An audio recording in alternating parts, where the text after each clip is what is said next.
Hey, it's Heather from Pixel Gamer Girls, and today we're going to be cooking some Greek wedding bread salad, otherwise just known as Greek bread salad, or some word I'm going to have to look at and try to pronounce again, because you know the Greeks, they have great words.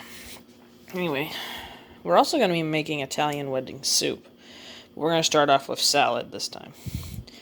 We're going to need red pepper for that, black pepper, capers, Italian seasoning, feta cheese, Italian bread, calamari olives, garlic, red onion, extra virgin olive oil, tomatoes, cucumber, and red wine vinegar. So, let's get going. Hey everyone, Megan here from Murder and Mysteries with Megan.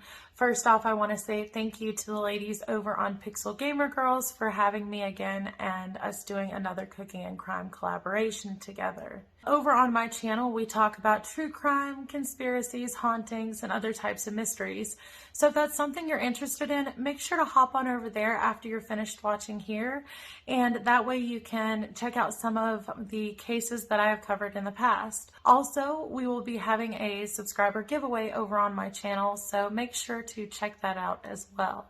In this month's Cooking and Crime collaboration, we are actually going to be talking about homicidal honeymoons and a couple of different cases where one of the spouses didn't make it home. Most of the time when we think about marriage, we think about loved ones and families coming together and celebrating a couple's love for one another and their choice to spend the rest of their lives together and to commit their lives to one another, taking vows and saying till death do us part, right? Well, these next couple of cases, it makes you wonder the way that they played out. Were they already planning an escape plan when they said I do? Let's check it out.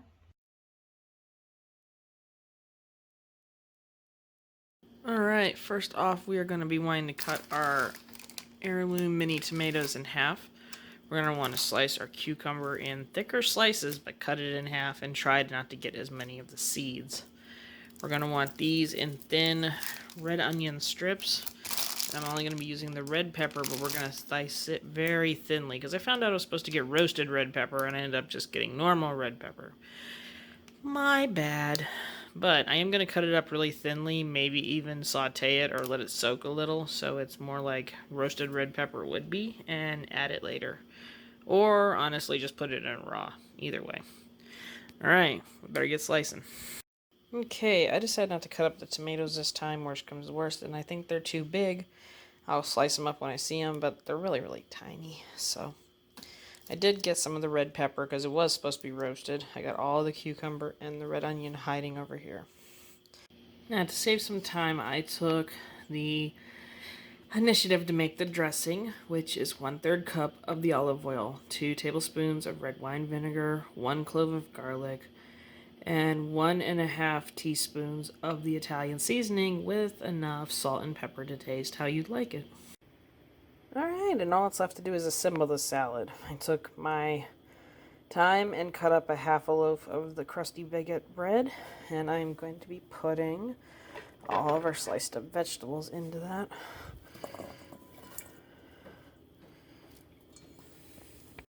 And into that we are going to add our tomatoes. I'm trying to get most of the cut up ones in there. There we go. Now we're going to add 1/3 of a cup of feta cheese. And I love feta cheese so much, but it's really salty. Going to add our ½ a cup of calamari olives. Now the thing that's kind of weirding me out is we're supposed to add this whole jar of capers, and part of me thinks that's going to be salty, so I'm going to add remotely about a half if I can get it to work.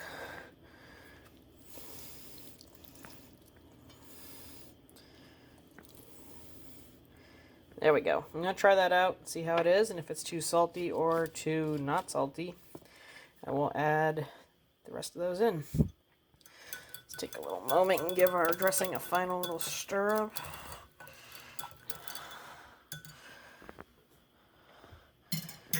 Crash. Take the dressing, Pour it over the salad.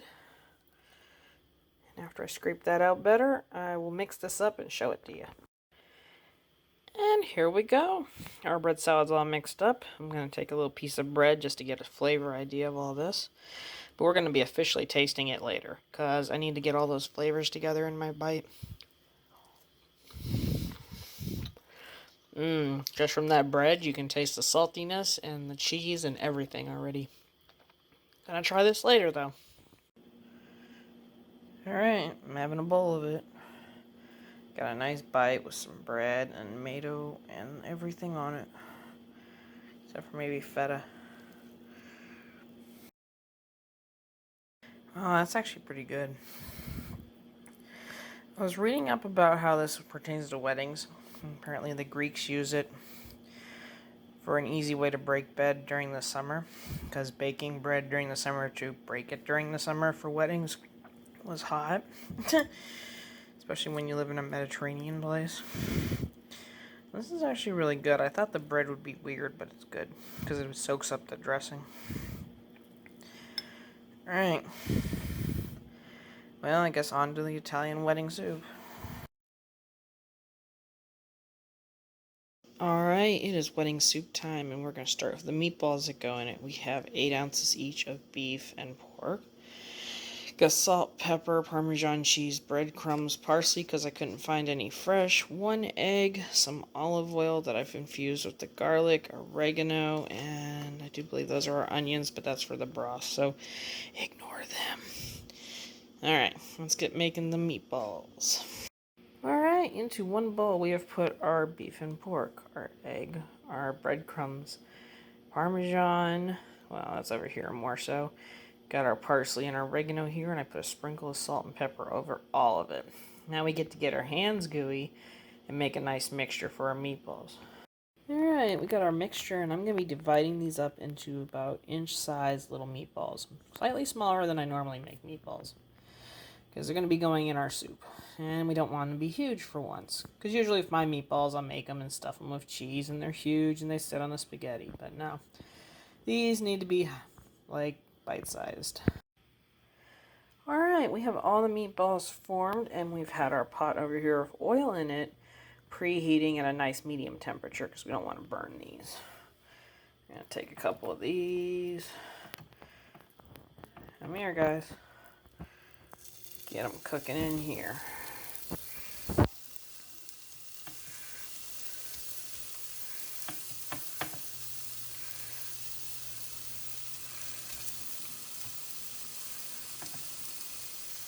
Honestly, could probably just dump the whole plate in, but I don't want to mess them up like that.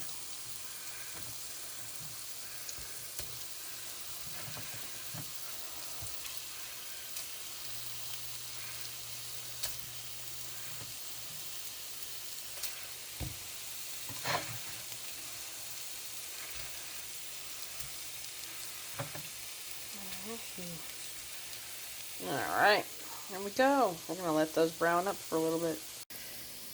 Right, now that the meatballs are browned, we can make our carrot, celery, and onion mixture and start getting that to soften for about 6 minutes.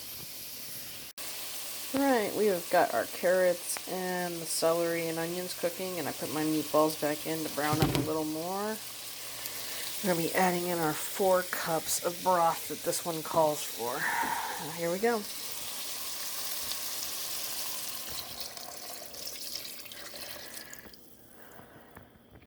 I have a cup of our...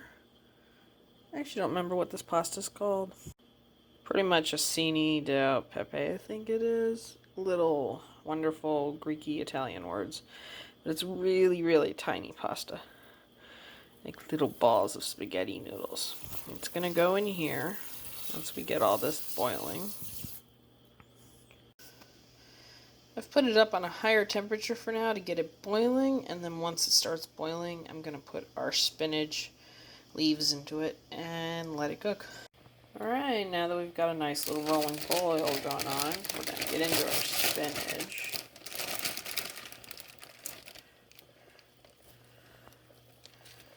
And yeah, it's been a day or two. I needed to use my spinach, but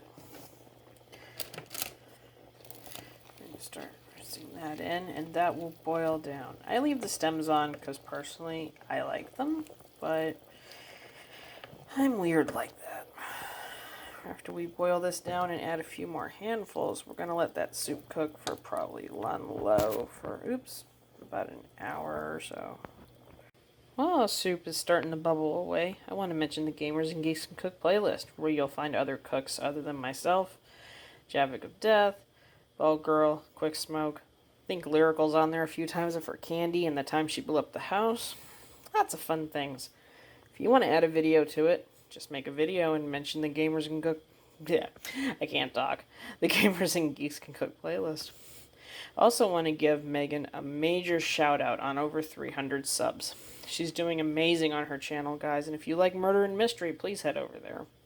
She's also going to do a giveaway this month because, you know, she meets her 300 subs, and I think I saw some of the prizes, and they're actually pretty cool. All serial killer related. So, there we go.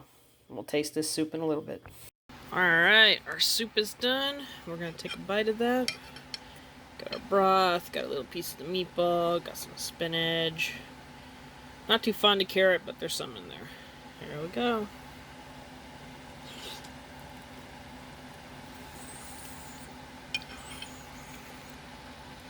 Just got a sip of it because it's really hot. Well, it's pretty good. It's a little salty, but that's okay. I mean, to be fair, we put a bunch of the roasted garlic in it, and oil and salt and pepper. Then there was salt and pepper in the meatballs. Oh, that turned out really nice. Alright, well, that'll be our murder and dinner for this month. Hope you tune in next month to see what we come up with. And if you need more cooking, head on over to the Nerdy Cooking Lady. I post once every week, so enjoy. And have a great day.